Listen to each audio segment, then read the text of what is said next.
Halo, di video ini saya akan menampilkan simulasi proses konseling individu dengan tema konflik keluarga.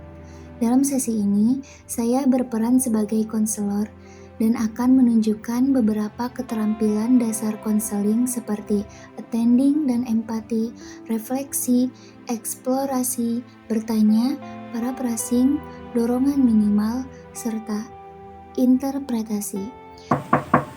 Assalamualaikum. Waalaikumsalam. Mari masuk. Mari silahkan duduk. Halo, gimana kabarnya hari ini? Kamu kelihatan agak beda deh. Iya, akhir-akhir ini berat, Kak. Di rumah gak kondusif banget. Oh gitu. Boleh ceritakan lebih lanjut? Aku dengerin ya. Bagian ini termasuk attending dan empati, karena konselor menunjukkan perhatian dan kesiapan mendengarkan lewat kontak mata dan sikap terbuka. Kayak tiap hari tuh ada aja yang bikin berantem. Ayah sering banget marah tanpa alasan yang jelas, Kak. Iya. Terus? Kalimat iya terus termasuk dorongan minimal supaya konseli melanjutkan ceritanya tanpa tekanan. Aku tuh capek, Kak. Kadang cuma salah ngomong dikit aja bisa dimarahin. Jadi kamu ngerasa capek, mungkin juga sedih ya? Karena ayah sering marah tanpa alasan yang kamu tahu. Iya banget, rasanya pengen pergi aja dari rumah. Perasaan seperti itu pasti berat buat kamu. Kamu ngerasa nggak tenang bahkan di rumah sendiri ya? Ini contoh refleksi dan eksplorasi perasaan, karena konselor memantulkan emosi klien sekaligus menggali perasaannya lebih dalam. Kalau kamu perhatiin, akhir-akhir ini ayah sering marah karena hal kecil ya? Iya, Kak, aku juga bingung. Tapi mungkin karena tekanan kerjaan juga kali ya. Soalnya ayah sering pulang malam, kelihatan capek banget. Berarti menurut kamu ayah jadi gampang marah karena kerjaan, begitu ya? Iya, mungkin dia capek, tapi kadang aku ngerasa gak adil sih, Kak. Jadi di sisi lain kamu ngerti ayah kamu capek, tapi kamu juga ngerasa nggak seharusnya kamu yang kena marah ya? Iya, itu banget, Kak. Bagian ini termasuk refleksi dan eksplorasi pikiran, karena konselor membantu konseli mengenali dan memperjelas cara berpikirnya. Biasanya kalau ayah marah, kamu lakuin apa? Biasanya aku diam aja, masuk kamar, kadang nangis juga sih, Kak.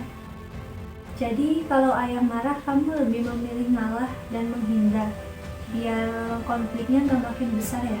Iya, aku takut kalau aku gak ngalah, malah makin besar dan melebar kemana-mana.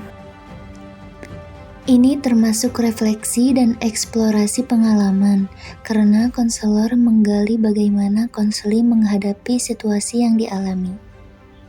Jadi kalau boleh milih, kamu pengen hubungan sama ayah kayak gimana? Aku pengen ayah bisa lebih tenang, bisa ngobrol tanpa marah. Jadi kamu pengen hubungan yang hangat dan komunikasi tanpa tekanan ya?